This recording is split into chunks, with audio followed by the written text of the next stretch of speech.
गृह मंत्री जी जवाब दें। Reply by the home minister. माननीय सभापति महोदय, सबसे पहले तो मैं आज जम्मू में जो एक दुखद हादसा हुआ है जिसमें 35 लोगों की जान गई है और 18 से ज़्यादा लोग घायल हुए हैं, वो सभी के प्रति हम सब की ओर से, सरकार की ओर से, माननीय प्रधानमंत्री जी की ओर से संवेदना व्यक्त करता हूं और जो लोग इंजर्ड हैं इनके लिए प्रभु प्रार्थना भी करता हूं कि जल्दी से जल्दी वो स्वस्थ हो और जल्द से जल्द अपने परिवार के साथ वो वापस जा पाएं।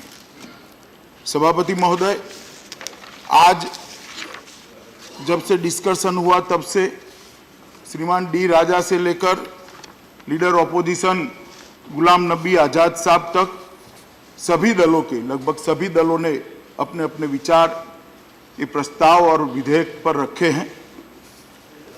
करीब करीब 27 सदस्यों ने इसमें हिस्सा लिया है और मैं सभी के प्रति धन्यवाद करना चाहूँगा कि सबने कम से कम एक बात सब में कॉमन निकली है कि जम्मू कश्मीर भारत का अभिन्न हिस्सा है और वहाँ शांति है। इस बारे में इस सदन के अंदर एक मत, इस बारे में सदन ने जो आज एकता का संदेश देश और दुनिया के सामने रखा है, मैं मानता हूं जम्मू कश्मीर की समस्या को हल करने के लिए और जम्मू कश्मीर और विशेषकर घाटी की जनता के मनोबल को बढ़ाने के लिए आज की ये जो हमारी बहस है वो बहुत बड़ा काम करेगी। सभापति महोदय, सबसे पहले मैं 3 हिस्सों में अपनी बात रखूंगा। एक सरकार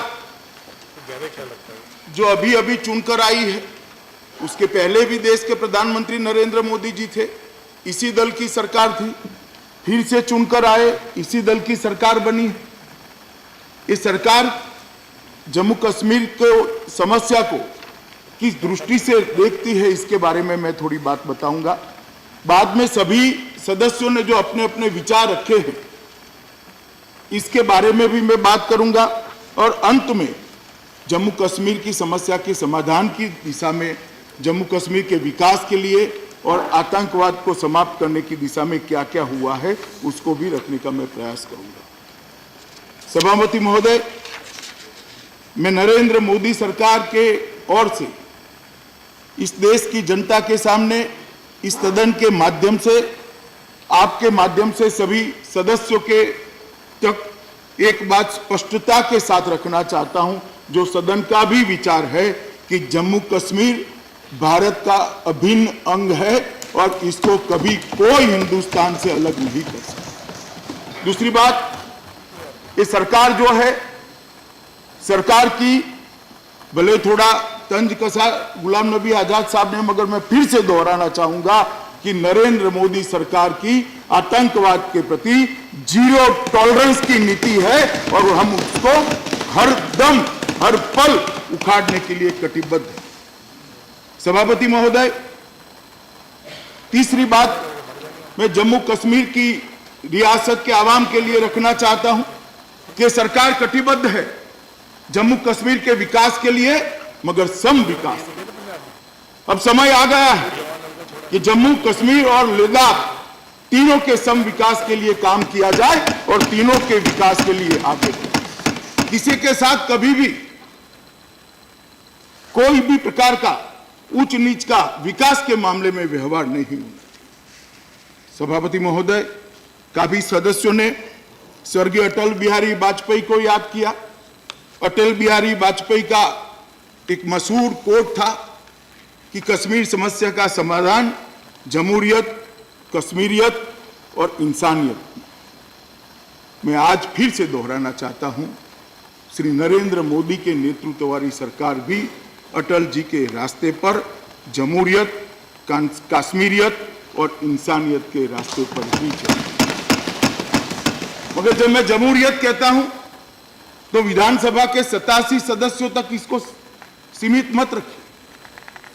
आजाद साहब ने कहा 125 लोग घेर बैठे। मैं आजाद साहब को कहना चाहता हूं, सदन के माध्यम से संपूर्ण जम्मू कश्मीर की आवाम को कहना चाहता हूं, ये बात सही है, एक विशिष्ट परिस्थिति के कारण 87 लोग 125 लोग घेर बैठे, घर पर बैठे हैं। मगर साहब मैं ये भी बात आपके माध्यम से रखना चाहता हूं कि इतने साल हो गए, 70 साल से 40,000 लोग घर पे बैठे थे जो पंच सरपंच बनने का अधिकार रखते। 73 और 74वां जो संविधान संशोधन आया, मैं पूछना चाहता हूं क्यों आज तक नहीं जम्मू कश्मीर के अंदर चुनाव कराए? चुनाव की बात करते हैं, जमहूरियत की बात करते हैं। क्या पंच सरपंच को अधिकार नहीं है लोकतंत्र का? क्या पंच सरपंच को अधिकार नहीं है अपने गांव का विकास खुद करने का? क्या पंच सरपंच को अधिकार नहीं है अपने गांव का पैसा कहां पहले खर्च किया जाएगा उसकी प्रायोरिटी तय करने का? क्या तहसील पंचायत का कोई अध्यक्ष नहीं होना चाहिए महोदय? श्रीमान कोई जिला पंचायत का अध्यक्ष नहीं होना चाहिए? कोई मेयर नहीं होना चाहिए? क्यों आज तक इस पर चिंता नहीं हुई? ये नरेंद्र मोदी सरकार ने जमहूरियत को गांव तक पहुंचाने का। और मैं उस सदन में भी कहा जमहूरियत 3 परिवारों के लिए सीमित नहीं रहनी चाहिए। जमहूरियत नीचे तक, गांव तक जानी चाहिए, 40,000 पंच सरपंचों तक जानी चाहिए और ये ले जाने का काम हमने किया। आजाद साहब ने कहा कि अच्छी बात है चुनाव में एक भी खून का कतरा नहीं बहा, लोकसभा के चुनाव में भी खून का कतरा नहीं बहा। आजाद साहब ये वास्तविकता है, रिकॉर्ड की बात। सिर्फ हम अपनी बढ़ाई के लिए नहीं कह रहे। हो सकता है और कोई सरकार कराएगी तो उसका भी हम तो वखान करेंगे, ये वास्तविकता है। और इसका और विधानसभा के चुनाव के बीच में क्यों नहीं हुआ, ये बात पर मैं बाद में आता हूं। जहां तक कश्मीरियत की बात, मान्यवर हम भी मानते हैं कि कश्मीरियत को संभालना। मैं आज इस सदन के माध्यम से देश की जनता को एक बात पहुंचाना चाहता हूं और मेरे जहन में एक सवाल उठता है, वो भी रखना चाहता हूं। शायद आजाद साहब अब बोलेंगे नहीं, मगर जब पर्सनली मिले तब मेरी बात का समाधान कर पाए। मैं पूछना चाहता हूं कि सूफी परंपरा जो थी वो कश्मीरियत का हिस्सा नहीं थी साहब? पूरे देश के अंदर सूफी परंपरा का सबसे बड़ा गढ़ हमारा जम्मू और कश्मीर रहता था। कहां चले गए सूफी? किसने निकाल दिया उनको? किसी ने एक शब्द उनके लिए क्यों नहीं बोला? क्या वो कश्मीरियत का हिस्सा नहीं थे? कश्मीरी पंडित जो देश भर के अंदर, अपने ही देश के अंदर दर दर की ठोकर खा रहे थे, उनको घरों से निकाल दिया गया। इतने ढेर सारे इनके धार्मिक स्थानों को तोड़ लिया गया, भगा दिया गया। वो कश्मीरियत का हिस्सा नहीं थे? मान्यवर वो भी कश्मीरियत का हिस्सा थे। अगर आवाज कश्मीरी पंडितों के लिए आती, सूफी परंपरा के लिए आती, सूफी संतों के लिए आती और कश्मीरियत की बात करते तो मैं भी मानता कि कश्मीरियत के लिए सबकी चिंता है। मगर जब सूफी पर हमला हुआ, पूरे संप्रदाय को खदेड़ दिया गया, सारे सूफी संतों को एक एक कर चुन चुन कर मार दिया गया, क्योंकि एकता की बात तो वो करते थे मान्यवर, वो करते थे हिंदू मुस्लिम एकता की बात, भारत की बात वो करते थे। उनको भगा दिया गया। जिस कश्मीरी पंडितों ने दद्दा के समय से सालों तक कश्मीर के अंदर रहकर एक कश्मीरी परंपरा को ताकत देने का समय, चाहे किसी भी का राज,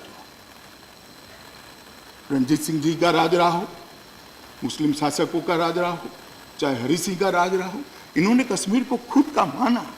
आज वो लोग कश्मीर से मान्यवर भगा दिए। मैं मानता हूं कि कश्मीरियत की बात करते हैं तब इनकी भी चिंता करनी चाहिए, कश्मीरी संस्कृति की भी करनी चाहिए और पूरे कश्मीर की करनी चाहिए। और मैं सदन को आश्वासन देना चाहता हूं, नरेंद्र मोदी सरकार की नीति है कि कश्मीर के अवाम की संस्कृति को संरक्षण हम ही करेंगे और इसको फिर से 10 का 10 बनाएंगे। एक समय आएगा मान्यवर, मैं निराशावादी आदमी नहीं हूं, एक समय आएगा वहां श्री भवानी के मंदिर में कश्मीरी पंडित भी पूजा करते हुए दिखाई पड़ेंगे और सूफी भाई भी वहां पर दिखाई पड़ेंगे। वही समय आएगा मान्यवर, मैं निराशावादी शब्द नहीं हूं, और इंसानियत की बात करते, अटल जी ने इंसानियत की भी बात करी थी। मान्यवर, मैं ये पूछना चाहता हूं, इतने सारे स्कूल बंद हो गए, बच्चे अनपढ़, पूरी की पूरी पीढ़ियां अनपढ़ होने लगी, ये इंसानियत है? हमने काम किया है मान्यवर, राष्ट्रपति शासन के अंदर स्कूलें चालू कराना। हमने काम किया है राष्ट्रपति शासन के अंदर केंद्र सरकार की और राज्य सरकार की जो नीतियां हैं। बाबू कभी कश्मीर के गांव में नहीं जाते थे, गुलाम नबी आजाद साहब यहां बैठे हैं, कभी नहीं जाते थे। ये 10 दिन के अंदर एक भी गांव ऐसा नहीं है जहां बाबू नहीं गया है, और योजनाओं को नीचे पहुंचाने का काम ये राष्ट्रपति शासन के अंदर। माने घर में गैस पहुंचता है, किसी बुढ़िया की झोंपड़ी धुएं से मुक्त होती है, यही इंसान है। -डिग्री टेम्परेचर में घर में शौचालय नहीं है, महिलाओं की स्थिति की हम कल्पना कर सकते हैं? उनके घर में हमने शौचालय पहुंचाया मान्यवर, यही इंसानियत है। उनके घर के अंदर बिजली पहुंचाई है। कश्मीर के अंदर 70 साल में बिजली पहुंचाने वाले घर कोई गिन ले, और हमारे 6 साल के अंदर बिजली कितने घरों में पहुंची, इसका हिसाब किताब कर ले मान्यवर, हम आगे हैं। मैं ये नहीं कहता कि ऐसी स्पर्धा होनी चाहिए, परंतु मैं ये कहना चाहता हूं, ये इंसानियत की बात है। कश्मीर के अंदर खाना पहुंचाना, सस्ता अनाज, गेहूं, चावल, दलहन कभी नहीं पहुंचा। बहुत तकलीफ होती थी। मैं तो सुनकर आया हूं आजाद साहब सरपंचों, उन्होंने खुद कहा है मुझे, मान्यवर इस शासन के अंदर उनको खाना भी पहुंचा है। मान्यवर विधवा पेंशन, वृद्धा पेंशन, वृद्धत्व का पेंशन आज डीबीटी के माध्यम से सीधा इसके बैंक अकाउंट के अंदर पहुंचता है, और बैंक का जो सहकर्मी है वो जाकर उनके घर पर पैसा देने की पद्धति को लागू करता है। आज वो 600 रुपया, 1000 रुपया उसको जीवन निर्वाह के लिए काम में आता है। मान्यवर ये इंसानियत है। पूरे देश भर के अंदर मान्यवर 1 साल के अंदर आयुष्मान भारत योजना का कवरेज किसी एक राज्य में सबसे ज्यादा है, तो मैं गर्व के साथ कह सकता हूं जम्मू कश्मीर के।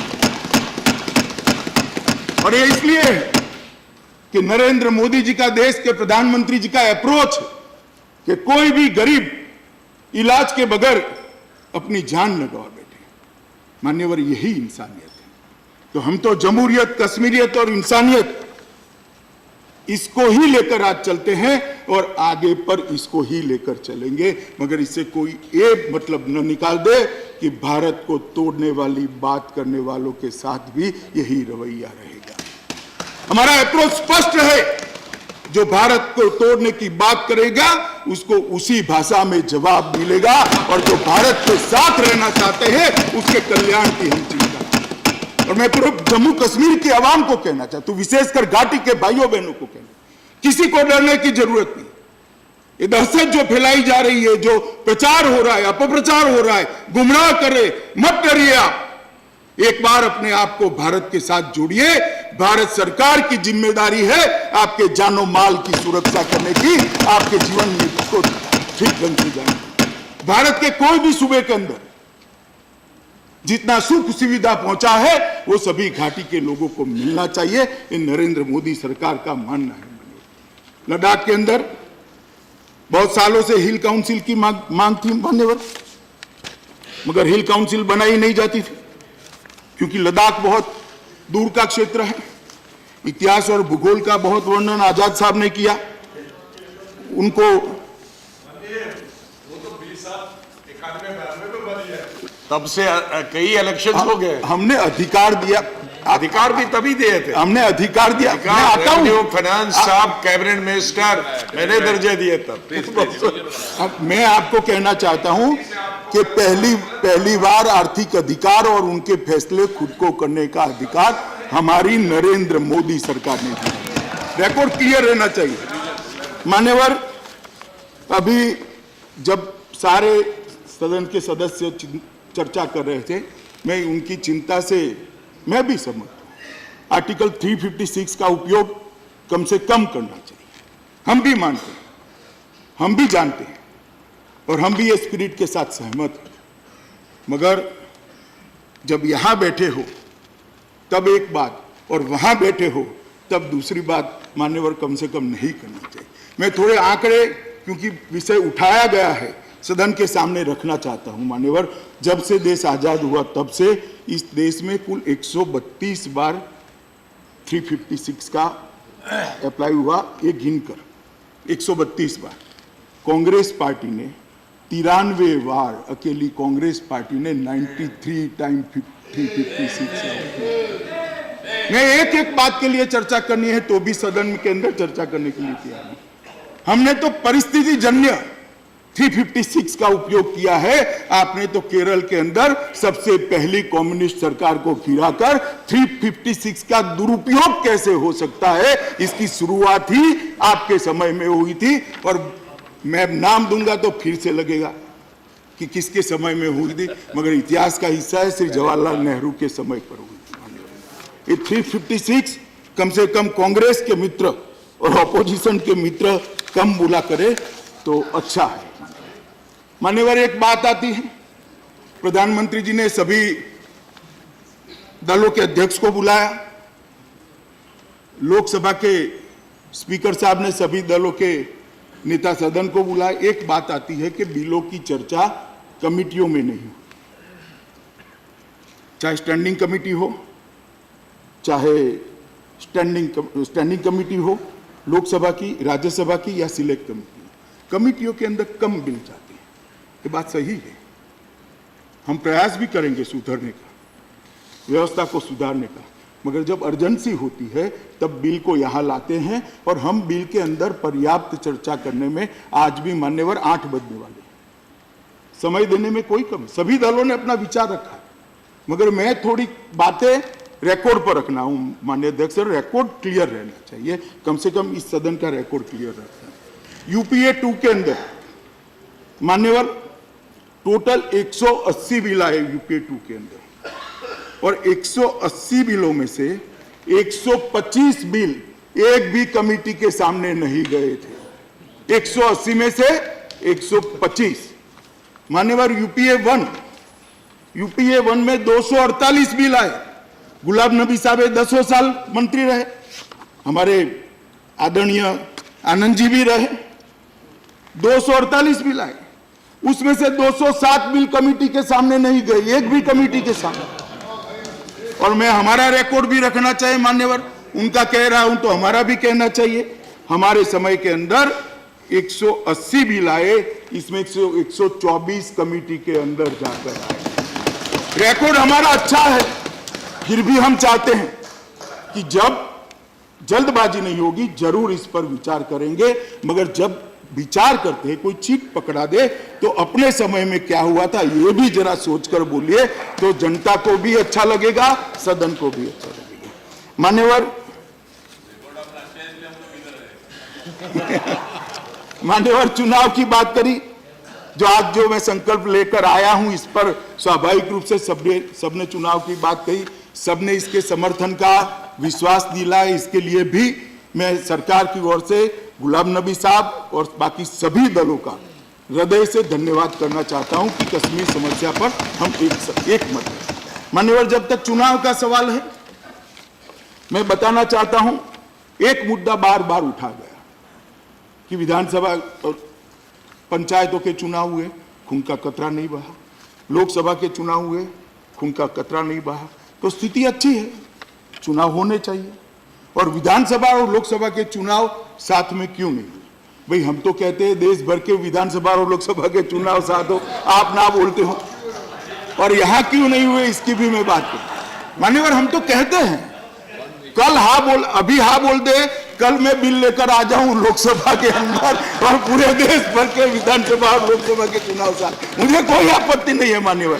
परंतु अभी, अरे सुन लो, बैठ के बात नहीं साहब, मैंने धैर्य से कान पर मशीन लगाकर सबको सुना है, मेरी अपेक्षा है सब मुझे भी सुने और आप मुझे रक्षण दीजिए साहब। दूसरा मुद्दा आया है कि 2 चुनाव साथ में क्यों नहीं, तो मैं स्पष्ट करना चाहता हूं इस सदन के सामने, आपकी सारी बातों को सम्मान से मानने के बाद स्पष्ट करना चाहता हूं। श्रीमान, लोकसभा के चुनाव के अंदर सिर्फ 6 सीट होती है, प्रत्याशियों की संख्या कम होती है। हम सबको मालूम है, आज भी जम्मू कश्मीर के अंदर ऐसी स्थिति हम नहीं निर्माण कर पाए। सभी दल मिलकर, मेरा सामने विपक्ष में सभी दल मिलकर हमारी सामूहिक जिम्मेदारी है, मगर ऐसी स्थिति का निर्माण नहीं हो पाया कि प्रत्याशियों को सुरक्षा दिए बगैर हम चुनाव कर पाए। तो विधानसभा के चुनाव कराने हैं, कम से कम 1000 प्रत्याशी बढ़ते हैं मान्यवर।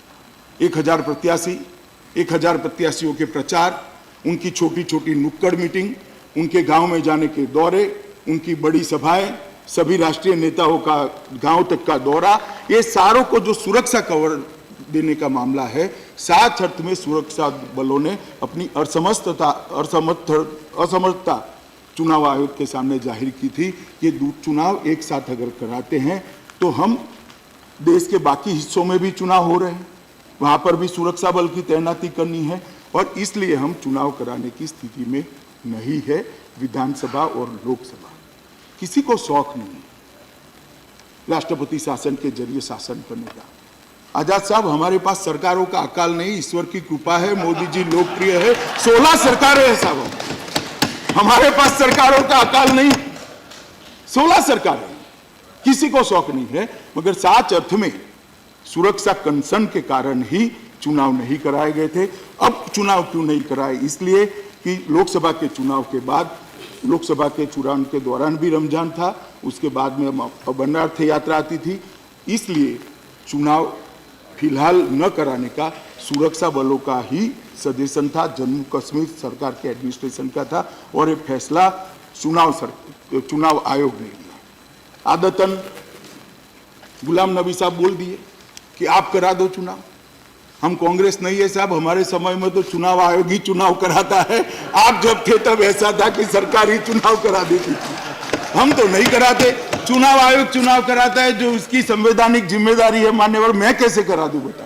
अगर मैं कराता हूं तो एक ग्लास पानी पीकर अभी कह दूं चलो कल से चुनाव, मगर बाद में आप कहेंगे चुनाव आयोग भी आप चला रहे हो। मैं नहीं चलाता चुनाव आयोग, मेरे मन में भ्रांति भी नहीं है, इच्छा भी नहीं है मान्यवर, चुनाव मैं नहीं करा सकता। मगर मैं इतना जरूर कहता हूं कि चुनाव कराने की स्थिति जब भी चुनाव आयोग मानेगा और सरकार को इंगित करेगा, हम एक दिन की भी देरी नहीं करेंगे, तुरंत चुनाव में। इतना मैं सदन को निश्चित रूप से कह सकता हूं। मान्यवर, अभी राम गोपाल जी शायद गलती से बोल गए हैं, मगर मैं एक बात रिकॉर्ड पर न रही इसलिए क्लियर करना, पूरा कश्मीर विवादित है, कुछ विवादित नहीं है राम गोपाल जी, ना कश्मीर विवादित है, ना पाक ऑक्यूपाई कश्मीर विवादित है, ये सब भारत का अभिन्न अंग है। मैं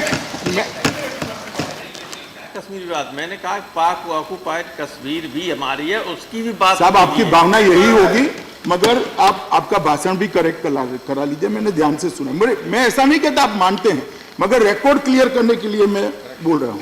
उन्होंने मुद्दा उठाया कि पीडीपी के साथ गठबंधन आपने क्यों करा।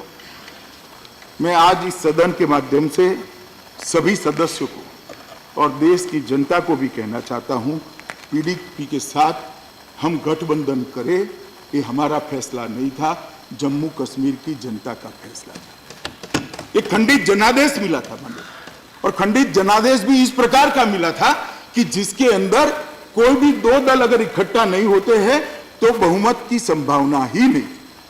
एनसी ने अपना रुख कायम कर दिया था, कांग्रेस ने अपना रुख कायम करता, उनकी संख्या से सरकार बन नहीं सकती थी। मान्यवर, कोई कम समय नहीं गया था, काफी समय तक उस वक्त भी राज्यपाल शासन रहा था। जब कुछ नहीं हुआ तब एक मिनिमम कॉमन प्रोग्राम के तहत हम आगे बढ़े और हमने सरकार बनाई थी। मगर जब हमें लगा कि अलगाववाद को बढ़ावा मिल रहा है, पानी सर के ऊपर जा रहा है, हमने तनिक भर भी देर नहीं करी, समर्थन वापस लिया और हम सत्ता से। ये सरल नहीं होता है गुलाम नबी साहब। एक उदाहरण बताए कांग्रेस पार्टी कि वो सत्ता में और छोड़कर निकली, एक उदाहरण मैं तो नहीं ढूंढ पाया, 55 की आयु मेरी भी हो गई, मिलता नहीं है। हम तो छोड़कर निकले हैं साहब, और कश्मीर के लिए निकले हैं, घाटी के लिए निकले हैं, कश्मीर की जनता के लिए। महोदय, उस वक्त वहां जब राज्यपाल शासन लगाया गया, उस वक्त भी पूर्ण प्रयास किए गए थे कि सरकार बने। वोरा साहब गवर्नर थे और सरकार बनाने के पूरे प्रयास किए थे, मगर जब कोई आया नहीं तो राष्ट्रपति शासन हुआ। मान्यवर डेरेक ओबेरॉय जी बड़े सम्मानित नेता है और उनके मन में थोड़ा मेरे विभाग के लिए मलाल है कि हमने 2 एडवाइजरी इश्यू कर दी है 1 सप्ताह के अंदर वेस्ट बंगाल को। और उन्होंने मुझे पूछा मान्यवर कि आपने बिहार को क्यों नहीं करा, इतने बच्चे मरे। मुझे लगा इतने वरिष्ठ, मैं तो थोड़ा कंफर्म ही था, फिर भी मुझे लगा इतने वरिष्ठ नेता, तृणमूल कांग्रेस पार्टी के नेता अगर ये कह रहे हैं तो मुझे क्रॉस चेक करना चाहिए। मैंने डिटेल मंगाया। ओबेरॉय साहब, आपके जानकारी के लिए गृह मंत्रालय आवश्यकता अनुसार व्यवस्था और आंतरिक सुरक्षा के लिए ही एडवाइजरी इश्यू करता है। हेल्थ कारणों के लिए एडवाइजरी इश्यू करने का अधिकार उत्तर प्रदेश भी कहता हूं, बैठे ना, उत्तर प्रदेश भी कहता हूं। और हमने आपको एडवाइजरी इश्यू कोई स्थानीय लॉ एंड ऑर्डर के प्रॉब्लम के लिए नहीं की, राजनीतिक पार्टियों के कार्यकर्ताओं की हत्या के लिए एडवाइजरी की है, क्योंकि ये लोकतंत्र के लिए बड़ा गंभीर खतरा है। और उत्तर प्रदेश में मैं आपको कहना चाहता हूं, एक भी राजनीतिक कार्यकर्ता की राजनीतिक कारणों से हत्या नहीं हुई है हमारी सरकार बनने के बाद। राजनीतिक कार्यकर्ता, अरे सदन के अंदर ये मसला उठाने की जगह मेरा तो अपील है, और मैं इस ग्रुप के माध्यम से सुश्री ममता बनर्जी को भी अपील करना चाहता हूं कि वहां शांति जल्दी बहाल हो। आपका संवैधानिक दायित्व है और तुरंत करना चाहिए, और सलाह देने का मान्यवर मेरा अधिकार है, तुरंत करना। ये जो पॉलिटिकल किलिंग्स हो रहे हैं ये स्वस्थ लोकतंत्र के लिए अच्छे नहीं, इसको रोकना चाहिए, इसको तुरंत बंद करना चाहिए। मान्यवर, एक उन्होंने बताया कि प्रसन्न आचार्य जी ने कहा कि ये जो आरक्षण का विधेयक है वो यहाँ पारित करने के बाद विधानसभा में पारित करने की जरूरत है या नहीं।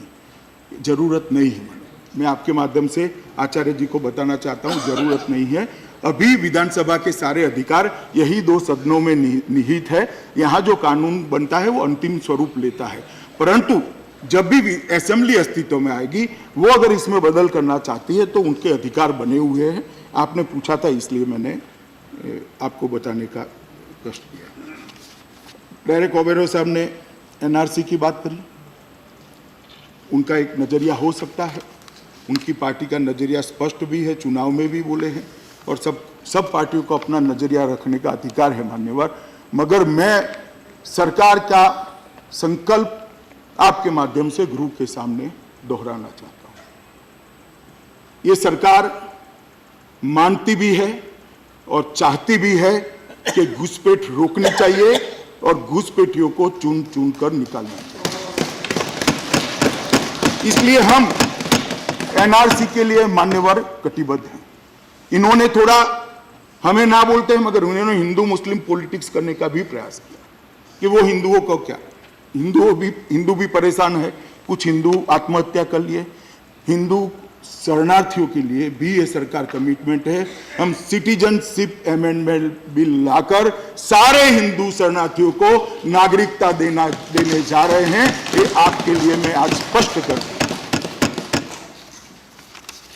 मान्यवर, मैं आरपीएन सिंह का धन्यवाद करता हूं। इन्होंने कुछ फैक्ट रखे जिससे कारण मुझे कम बोलना पड़ेगा। एक मनोज झा जी ने और गुलाम नबी आजाद साहब ने, दोनों ने एक बड़ी आपत्ति दर्ज की कि हम नेहरू जी के बारे में देश की जनता में अपप्रचार करना चाहते हैं, कुछ गलत भ्रांतियां, गलत सोच खड़ी करना चाहते। ये ठीक सोच नहीं है। मैं कड़े शब्दों का भी उपयोग कर सकता हूं, मगर ये सदन है इसलिए कहता हूं ये ठीक सोच नहीं है। हम नेहरू जी के बारे में कोई गलत विचार देश की जनता के बारे में खड़ा करना नहीं चाहते, देश की जनता को गुमराह भी करना नहीं चाहते, ना ही हमारा मकसद है ना हो सकता है। परंतु एक बात है मान्यवर, इतिहास की भूलों से जो देश नहीं सीखते हैं उनका भविष्य अच्छा नहीं होता है। इतिहास की भूलों की चर्चा होनी चाहिए और इतिहास की भूलों से सीखना चाहिए। गुलाम नबी साहब ने बड़ी लंबी लंबी बात करी, अच्छी भी करी, कुछ तो मेरा भी ज्ञानवर्धन हो गया। जो उन्होंने कहा उसमें काफ़ी चीज़ें मुझे भी मालूम नहीं थी, आज पहली बार पढ़ी और इसको सुनी। मैं इसको पढ़ने का, जानने का भी प्रयास करूंगा कश्मीर को समझने के लिए। मगर गुलाम नबी साहब, मकबूल शेरवानी हो, ब्रिगेडियर उस्मान हो, या आप एक नाम भूल गए, ब्रिगेडियर राजेंद्र सिंह हो, जो महाराजा की सेना के ब्रिगेडियर थे, जो शहीद भी हुए, सालों तक लड़ते, पूरे साल लड़ते रहे। ये तीनों के लिए हमारे मन में, सभी शहीदों के लिए जिस प्रकार का पूज्य भाव होता है वो ही है। चाहे मकबूल शेरवानी हो, चाहे ब्रिगेडियर उस्मान हो, चाहे ब्रिगेडियर राजेंद्र, इन्होंने इस देश के लिए सर्वोच्च बलिदान दिया है, अपना खून का कतरा कतरा बहा दिया है वादियों के अंदर।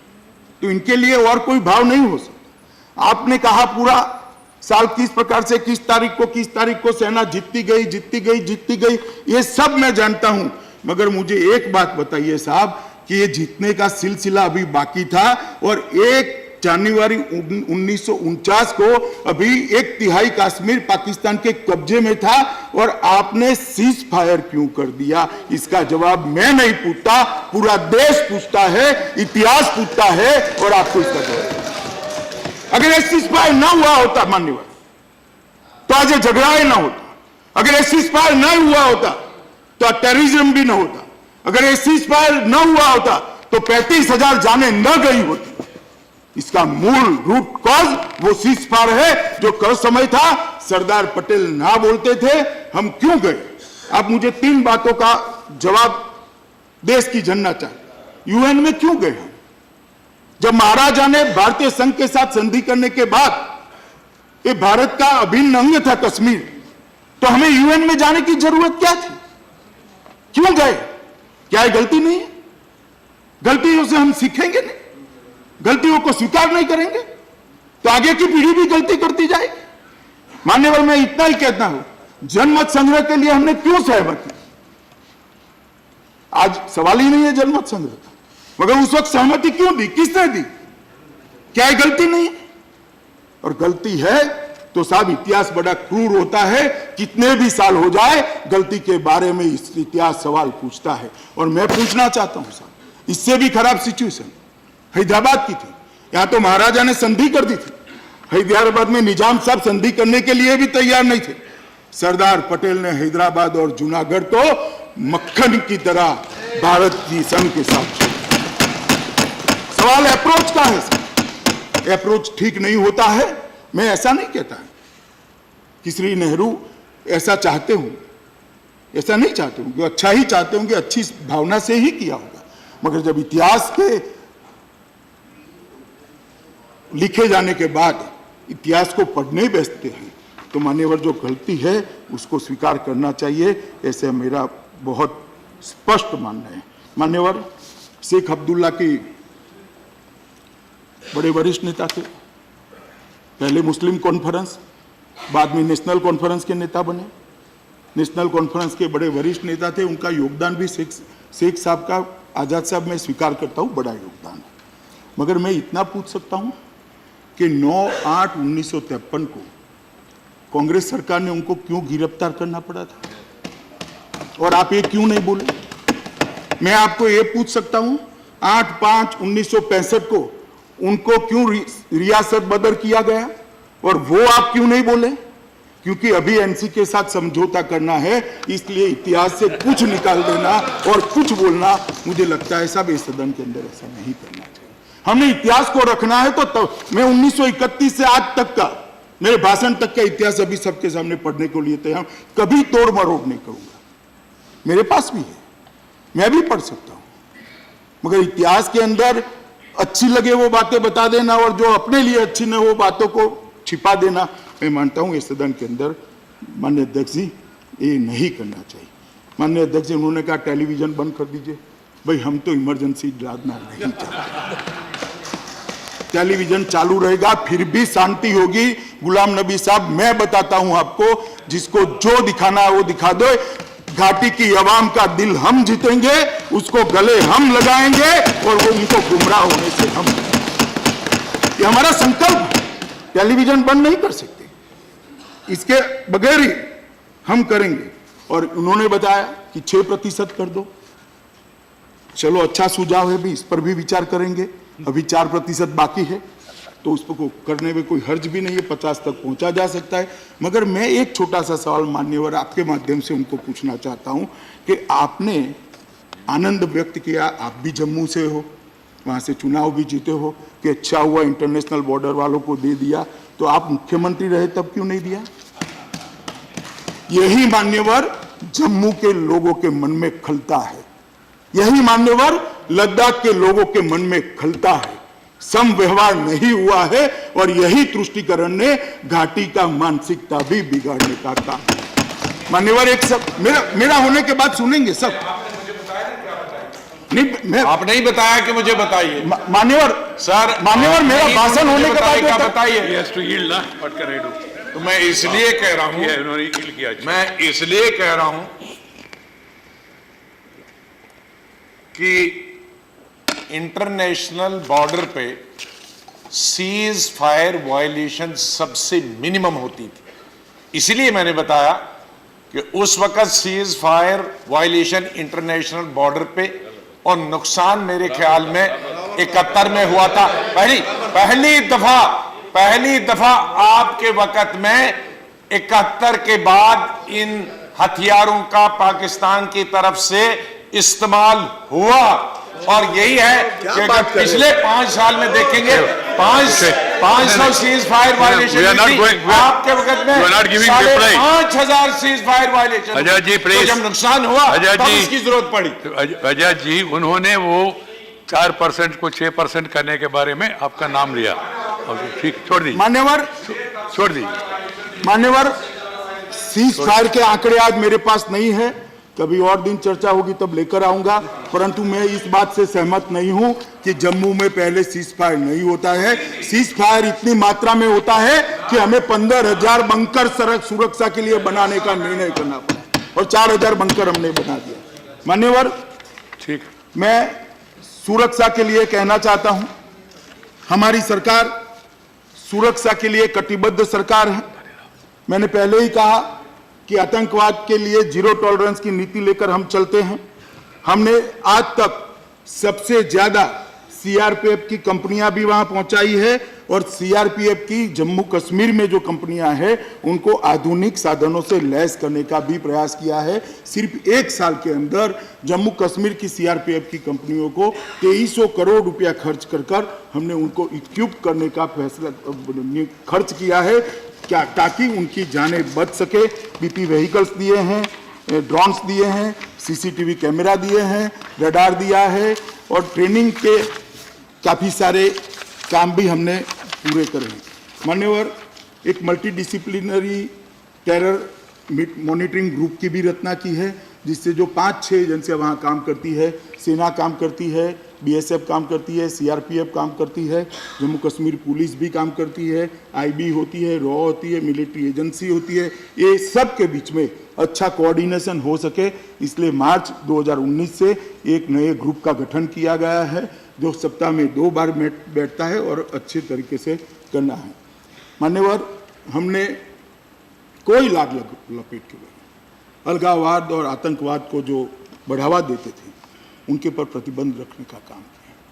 जम्मू कश्मीर लिबरेशन फ्रंट पर इतने समय तक प्रतिबंध नहीं लगता, हमने जम्मू कश्मीर लिबरेशन फ्रंट पर प्रतिबंध लगाने का काम श्री नरेंद्र मोदी के नेतृत्व में इस सरकार ने। मान्यवर, जमायते इस्लामी, इसको भी संरक्षण प्राप्त था, राजनीतिक संरक्षण, दल का नाम देना नहीं था, परंतु राजनीतिक संरक्षण प्राप्त है कहने में मुझे कोई हिचकिचाहट नहीं है, मगर उस पर भी हमने प्रतिबंध लगाया। जमीनी स्तर पर आतंकवादियों को समर्थन करने वाले लोगों के प्रिवेंटिव अरेस्ट किए गए, जेलों की चरमराई हुई व्यवस्था को अत्याधुनिक कर कठोर से कठोर तरीके से जेलों के अंदर से जो टेररिज्म को बढ़ावा दिया जाता था उसको हमने बंद किया। उसके बाद कैदियों को असंगठित करने के लिए बहुत लंबे समय के बाद जम्मू के बाहर भी कैदियों को, जम्मू कश्मीर के बाहर भी कैदियों को ले जाने की व्यवस्था की। हिसार और झज्जर में और तिहाड़ जेल में कुछ गंभीर प्रकार के कैदियों को भेजा गया है। राज्य सरकार द्वारा सुरक्षा की पुनर्विचार किया। मान्यवर, बहुत महत्वपूर्ण जो भारत के विरोध में बात करते थे, जम्मू कश्मीर के अवाम को गुमराह करते थे, उन लोगों को भी इतनी भारी सुरक्षा दी थी कि सुरक्षा बल सारे के सारे उनकी सुरक्षा करने में ही खर्च हो जाते थे, जनता की सुरक्षा नहीं हो पाती थी। लगभग 2000 व्यक्तियों की सुरक्षा को हमने रिव्यू किया, उसमें से 919 लोगों की सुरक्षा को कंप्लीटली विड्रॉ करने का काम ये भारतीय जनता पार्टी की सरकार ने किया, जिसमें 18 अलगाववादी नेता भी है। हाँ, ठीक है, हमारे नजरिए से कई लोग सहमत, नजरिए के साथ कई लोग सहमत नहीं होंगे, मगर मैं दृढ़ता से मानता हूं कि अगर अलगाववाद और आतंकवाद को रोकना है तो बहुत जरूरी कदम है, बहुत उपयोगी कदम है। पाकिस्तान के अनऑथराइज्ड चैनल के प्रसारण को लगाम लगा दी गई है। मान्यवर, एयर स्ट्राइक और सर्जिकल स्ट्राइक, नरेंद्र मोदी सरकार आने के बाद कई बार यहां कोई नहीं बोला है, कई लोग कहते हैं कि भाई आपके आने के बाद ही टेररिज्म के खिलाफ लड़ाई हुई। मैं ऐसा नहीं मानता। इस देश के कई दल के कई राजनीतिक नेता टेररिज्म की बलि चढ़े हैं और हमें सभी का सम्मान करना है। ये भारत में जितनी भी सरकारें आई, किसी ने टेररिज्म को मान्यवर बढ़ावा नहीं दिया है। सबने टेररिज्म के खिलाफ अपने अपने तरीके से लड़ाई लड़ी है, मगर लड़ने का नजरिया होता है और नजरिए में बहुत बड़ा अंतर होता है। पहले लड़ाई कैसे होती थी मान्यवर? लड़ाई ऐसे होती थी कि पाक ऑक्यूपाई कश्मीर में आतंकवादियों के ट्रेनिंग कैंप लगते थे, यहाँ के और वहाँ के सब लोगों की वहाँ ट्रेनिंग होती थी। ट्रेनिंग होने के बाद बर्फ पिघलते ही घुसपैठ होती थी, यहाँ आते थे, शस्त्र आते थे और यहाँ पर वो हाथ से करते थे, वारदातें करते थे और यहाँ पर उन पर गोली चलाते थे, वो मारे जाते थे, जवान मारे जाते थे, सिविलियन मारे जाते थे। टेररिज्म के खिलाफ लड़ाई अपनी लड़ी, जमीन पर ही लड़ी थी। मगर जहाँ से टेररिज्म पनपता है, जहाँ से टेररिज्म को प्रेरणा मिलती है, जहाँ से टेररिज्म को शिक्षित किया, टेररिस्टों को शिक्षित किया जाता है, वहाँ पर जाने की किसी ने सोचा नहीं था और किसी की नीति भी नहीं थी।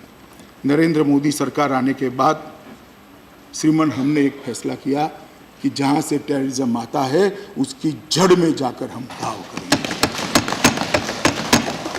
और उरी की घटना के बाद हमने वैसे ही नहीं किया। उरी की घटना के बाद हमने सर्जिकल स्ट्राइक का फैसला लिया और एक सफल सर्जिकल स्ट्राइक कर दुनिया भर में एक संदेश भेजा कि भारत की सरकार टेररिज्म के प्रति जीरो टॉलरेंस मान। आता हूं मैं उरी के बाद सर्जिकल स्ट्राइक, अभी आता हूं एयर स्ट्राइक पर भी आता हूं। मान्यवर, जब हमने सर्जिकल स्ट्राइक करी, दुनिया भर में इसकी चर्चा हुई। डिफेंस की दुनिया के पंडित और बड़े बड़े विद्वान लोग इसकी चर्चा करते थे, मीमांसा करते थे, आर्टिकल भी लिखे गए, ढेर सारे आर्टिकलों का मेरे पास कंपाइलेशन। सबके अंदर एक अंडरलाइन मैसेज क्या था कि फ्लूक है, अचंभा है, ये भारत की डिफेंस नीति नहीं है, भारत की कोई डिफेंस नीति ही नहीं है, कभी रही ही नहीं है। तो ये अचानक हुआ कब घटनाक्रम। उसके बाद एक दुर्भाग्यपूर्ण घटना हुई, पुलवामा के अंदर हमला कर दिया गया, 40 जवान शहीद हो गए। सबको लगता थी अब क्या हो सकता है, पाकिस्तान भी सचेत था, आर्टिलरी बीच में बिछा दी, सेना बिछा दी, सबको लगता था सर्जिकल स्ट्राइक कैसे हो सकती है। देश के प्रधानमंत्री नरेंद्र मोदी ने, आज मैं सदन के माध्यम से मान्यवर उनको अभिनंदन देना चाहता हूं कि इन्होंने दृढ़ राजनीतिक इच्छा शक्ति का परिचय कराते हुए एयर स्ट्राइक करने का निर्णय किया और पाकिस्तान के घर में घुसकर उनके आतंकवादी अड्डों को तबाह करने का। और साहब, अब दुनिया भर के डिफेंस के पंडित कह रहे हैं कि भारत की सुरक्षा नीति अब निश्चित है, सबसे टॉप प्रायोरिटी पर सुरक्षा है। सालों तक, 70 साल तक सुरक्षा नीति और विदेश नीति के बीच में घालमेल होती है। विदेश नीति के नाम पर सुरक्षा के साथ, सुरक्षा प्रबंधनों के साथ खिलवाड़ किया गया। पहली बार विदेश नीति और सुरक्षा नीति को अलग कर दिया गया है। हम दुनिया भर से शांति चाहते हैं, दुनिया भर से शांति चाहते हैं, मगर शांति की बात इससे ही होगी जो हमारी सीमाओं का सम्मान करे, हमारी सीमाओं के साथ छेड़खानी। इस देश की सुरक्षा नीति बनाने का श्रेय इस देश के अभी के प्रधानमंत्री श्री नरेंद्र मोदी को जाता है मान्यवर। अभी आजाद साहब ने कहा कि भाई रोड बंद किए जाते हैं। आजाद साहब पहली बार नहीं हुआ है, ये रोड का आवागमन जब सीआरपीएफ के काफिले जाते हो और रोड का आवागमन बंद किया जाए, वो पहले भी 12 साल तक चला है, ये रिकॉर्ड का हिस्सा है। जब मुफ्ती साहब मुख्यमंत्री बने तब उन्होंने इसको उठा लिया, आनंद है, अच्छा चलता चलता हम भी चलाते, मगर 40 जवान मारे जाए और हम हाथ पर हाथ धरकर बैठे रहे, ये मेरी सरकार की नीति नहीं है साहब, रुकेगा तो रुकेगा। मैं गुजरात से आता हूं, कांग्रेस का शासन था, 365 दिन में से 300 दिन कर्फ्यू रहा था। आप रोड की बात करते हो, स्कूटर लेकर सब्जी लेने नहीं जा पाते थे।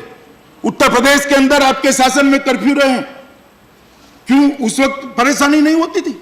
सिर्फ जम्मू कश्मीर में नहीं होता है साहब, जहां कानून और व्यवस्था की स्थिति अच्छी नहीं होती है वहां ऐसे कदम उठाने पड़ते हैं और उन्हीं की सुरक्षा के लिए उठाने पड़ते हैं। इनके ह्यूमन राइट का वायोलेशन नहीं है, उनकी सुरक्षा के लिए उठाया गया कदम है। और मैं आज भी मानता हूं कि जम्मू कश्मीर के अंदर श्री अमरनाथ यात्रा चल रही है, देश भर से यात्री जा रहे हैं, 17,000 से ज्यादा, और कुल मिलाकर देखें तो 24,000 लोग जम्मू कश्मीर के भी वही के वही ही आजाद साहब।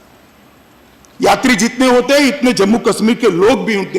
ये जो फैसला लिया गया है वो जम्मू कश्मीर के वहां रहे लोगों के लिए और देश भर के यात्रियों के लिए लिया है। इससे 1 इंच भी पीछे हटने का कोई सवाल नहीं, 1 इंच भी पीछे खड़े।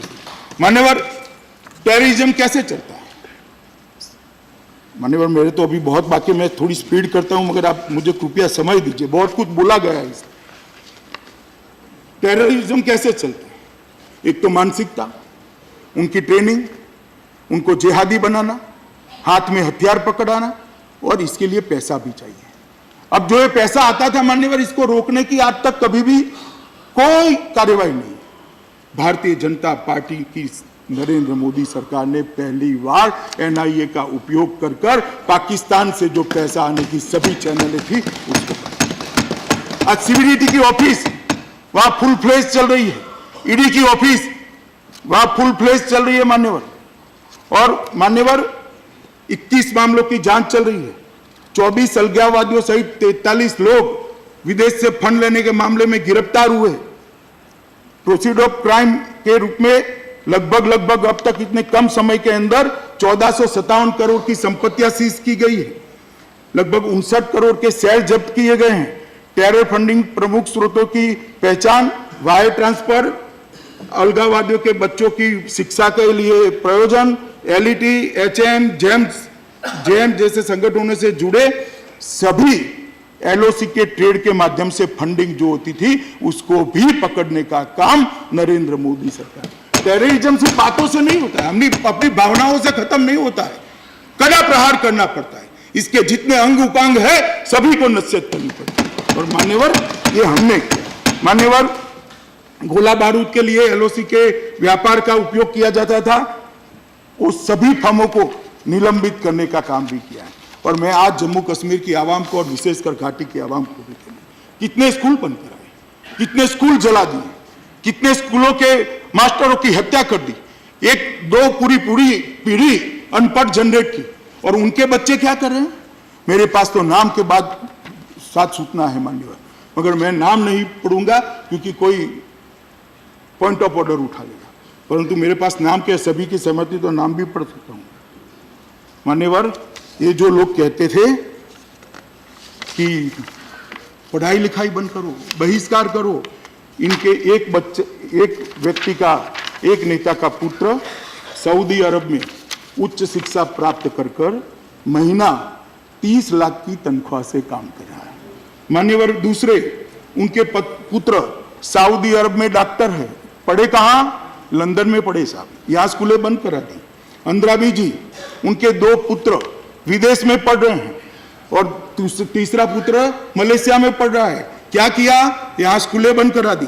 मैं घाटी की जनता को भी आपके माध्यम से कहना चाहता हूं कि आपको जो गुमराह कर रहे हैं उनके बच्चे कहां है, कितना पढ़े हैं, कितनी सुख चैन से रह रहे हैं, वो आप सोचिए। इनकी बातों में मत आइए, इनके गुमराह कर हाथ में पत्थर मत उठाइए, उनकी गुमराही से हाथ में हथियार मत उठाइए।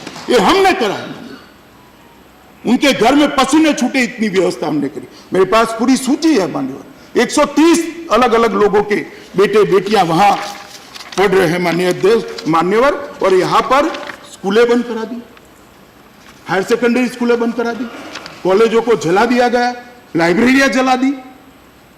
क्या संदेश देना चाहते हैं?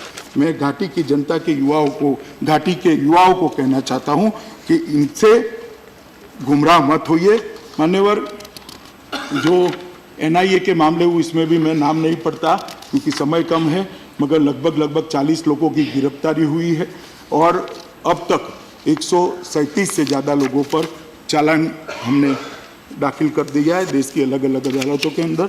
मान्यवर, विकास की बात करी, मैं थोड़ा हरीडली जाऊंगा। जो काम पूरे हो गए हैं, मुझे पूछा कि भाई क्या किया, तो नेशनल हाईवे AK पर चेनानी नासिरी सुरंग शुरुआत पहले हुई थी, समाप्त अभी हुई। नेशनल हाईवे 1A पर जम्मू उधमपुर खंड का 4 लेन का निर्माण, श्रीनगर बनिहाल खंड के 4 लेन का निर्माण, 244 बटोल किश्तवाड़ अनंतनाग खंड की double laning, Srinagar Leh road की डबल लेनिंग, लेह में 200 kV लाइन डालना, झेलम और उसकी सहायक नदियों के बाढ़ प्रबंधन के प्रथम चरण का कार्य सब पूरा हो चुका है, चल रहे हैं। उधमपुर रामपुर बनिहाल रोड का निर्माण, जम्मू अखनूर पूंछ रोड का निर्माण, श्रीनगर में सेमी रिंग रोड का निर्माण, जम्मू में सेमी रिंग रोड का निर्माण, पाकल दुल परियोजना का निर्माण, डल नगीन झील का पुनर्नवीनीकरण, 2 एम्स, जम्मू में IIT, श्रीनगर में आउट कैंपस की स्थापना के साथ जम्मू में IIM, जिला अस्पताल PHC का उन्नयन, उच्च शैक्षणिक संस्थानों में सब जगह गर्ल्स हॉस्टलों का निर्माण, श्रीनगर में NIT का आधुनिकरण, जम्मू कश्मीर को स्मार्ट परियोजना के तहत विकास के काम, हिमायत योजना के तहत युवाओं का स्किलिंग, पर्यटन योजना रुपया 400 करोड़ की दर से 5 साल के लिए 2000 करोड़ रुपया, छोटे हाइड्रो और सोलर प्रोजेक्ट अनेक मात्रा में, 24 खेल परियोजना और पश्मीना संवर्धन कार्यक्रम। इसके अलावा भी मान्यवर ढेर सारे काम, 80,000 करोड़ का प्रधानमंत्री जी ने जो घोषणा किया था, भारत सरकार के 15 मंत्रालय थे आजाद साहब, उसमें से 63 प्रोजेक्ट्स है, 2 एम्स, 2 IIM, 2 IIT, हमने सब 2-2 दिया है, कुछ एक नहीं है। जम्मू के लिए भी है, कश्मीर के लिए भी। उसमें से 63 प्रोजेक्ट्स में से मान्यवर 16 प्रोजेक्ट समाप्त हो चुके हैं। 80,000 करोड़ में से 80% रुपया पहुंच चुका है और सब काम चालू। हमने सिर्फ भाषण नहीं करे, सिर्फ तकरीर नहीं करी, 80,000 करोड़ का हमने घोषणा किया था, उसका 80% वहां पहुंचाने का काम मान्यवर मैंने कर दिया, जो मैंने बताया। मान्यवर, आयुष्मान भारत की स्कीम लगभग 6 लाख से ज्यादा परिवारों को हमने पहुंचाई। मान्यवर, प्रधानमंत्री आवास योजना 15,000 गरीबों को घर दिए हैं। फसल बीमा योजना 85,000 किसानों को भुगतान किया है। 45,000 लाभार्थियों को सॉइल हेल्थ कार्ड दिए गए। मान्यवर, असंगठित क्षेत्र के 55,544 मजदूर आज पेंशन योजना के साथ जुड़कर अपनी सेविंग्स करें। सभी घरों में 100% विद्युतीकरण समाप्त कर दिया गया है 28 अक्टूबर 2018 को, और ODF का दर्जा भी मिला है। फिर भी जो कुछ छूट गया है, मैं अभी गया था, पूरी साइट चालू करा कर आया हूं। पत्र लिखने के लिए भी एक एड्रेस किया गया है कि भाई जिसके घर में भी घाटी में या जम्मू में या लद्दाख में शौचालय नहीं है, वो यहाँ लिखे। लेटेस्ट नील के लिए पहली बार मास्टर प्लान बनाने का काम भी किया गया है मान्यवर। और राज्य में स्टार्टअप को सुगम बनाने के लिए नई पॉलिसी हुई, मुझे कहते हुए आनंद है। सिर्फ घाटी में 43 स्टार्टअप शुरू हो चुके हैं। श्रीनगर और जम्मू के लिए लाइट रेल ट्रांजिट सिस्टम स्थापना करने के लिए भी हो रहा है। और श्रीमान, आपके माध्यम से मैं बताना चाहता हूँ, सारी योजनाओं का मैंने रिव्यू स्वयं किया है। विधवा पेंशन, वृद्धावस्था पेंशन, जननी सुरक्षा योजना, अटल पेंशन योजना, दीनदयाल अंत्योदय योजना, आयुष्मान भारत, स्वच्छ भारत, PM आवास योजना, सौभाग्य योजना, बेटी बचाओ बेटी पढ़ाओ, प्रधानमंत्री। मैं छोटी ही लिस्ट है, 2 मिनट, इसके पीछे का एक वाक्य महत्वपूर्ण है। पीएम कृषि सिंचाई योजना, मुद्रा योजना, दीनदयाल श्रमयोगी योजना और पीएम जनधन योजना ये मान्यवर 126 है, मगर ये 18 योजना ऐसी है जिसमें आबादी के अनुपात में जम्मू कश्मीर 1 से 3 राज्यों के अंदर देश भर में आया है, 1 से 3 नंबर पर है। हमें जो पूछते हैं कि क्या हुआ है, इसलिए मैं बताना चाहता हूँ। मान्यवर पंचायती राज के चुनाव हुए, लगभग 73वें संशोधन के अनुरूप सारी शक्तियां उनको दे दी गई है। 3700 करोड़ रुपया जाएगा, 700 करोड़ चला गया है, 1500 करोड़ और जाएगा और 1500 करोड़ दिसंबर के पहले पहुंच जाएगा, वहां से सर्टिफिकेट आने के बाद। दूसरे चरण के चुनाव भी तहसील पंचायत, जिला पंचायत के भी अभी शुरू करें, इनकी ट्रेनिंग भी हुई है। हर गांव में जाकर अधिकारियों ने उनको मान्यवर ट्रेनिंग देने का भी काम किया है और मैं मानता हूं कि इससे बहुत बड़ा फर्क पड़ने वाला है। पत्थर कौन उठाता था? श्रीमान पत्थर वो गांव का बच्चा उठाता था, इसके हाथ में थोड़े रुपये पकड़ा देते थे, उसको मालूम भी नहीं था मैं क्यों पत्थर उठा। पुलिस ने कई पकड़े हुए बच्चों से इंट्रोगेशन, इनको बेचारे को यह भी मालूम नहीं घाटी के बच्चों को कि ये क्यों पत्थर मारे, मगर तकरीरें की जाती थी, पैसा दिया जाता था। आज गांव में जो पैसा 3700 करोड़ रुपया पहुंचेगा, गांव के अंदर विकास होगा, रोजगारी पहुंचेगी, गांव का विकास वो स्वयं तय कर पाएंगे। मुझे लगता है कि इससे भी लॉ एंड ऑर्डर कंट्रोल करने में बहुत बड़ा फायदा होगा। माननीय सभापति महोदय, सेना ने 45 सद्भावना विद्यालय खोले हैं, सीआरपीएफ ने हेल्थ हेल्पलाइन खोली है, 17 विद्यालय सीआरपीएफ ने भी खोले हैं, बीएसएफ ने भी खोले हैं और व्यक्ति प्रतिभा पोषण में बहुत सारे बच्चों को हमने आगे ले जाने का कहा है। अंत में मैं मान्यवर इतना ही कहना चाहता हूं कि कश्मीर समस्या बहुत पुरानी है। एक ही प्रकार की सोच से हम इसको आज तक सुनते आए, इसको आज तक टैकल करते आए हैं और अगर समस्या 47 से लेकर 2019 तक समाप्त नहीं हुई तो मुझे लगता है नए नजरिए की जरूरत है, नए सोच की जरूरत है। कब तक उसी रास्ते पे चलेंगे? विकास करने से किसी को परहेज नहीं है। घाटी घाटी घाटी घाटी करते, घाटी हमारी है भाई। जितना घाटी के प्रति भाव गुलाम नबी साहब का है, उतना ही शायद उससे अधिक भाव मेरे मन में भी है मान्यवर। इसमें कोई किसी को संदेह नहीं रखना चाहिए, शंका नहीं रखनी चाहिए। हम उनका उन्नयन करना चाहते हैं, उनकी उद्योगति चाहते हैं, उनके घर में बिजली, शौचालय, गैस पहुंचाना चाहते हैं, उनकी पढ़ाई लिखाई चाहते हैं, उनको भी हिंदुस्तान के बाकी हिस्सों की तरह आगे बढ़े वो चाहते हैं।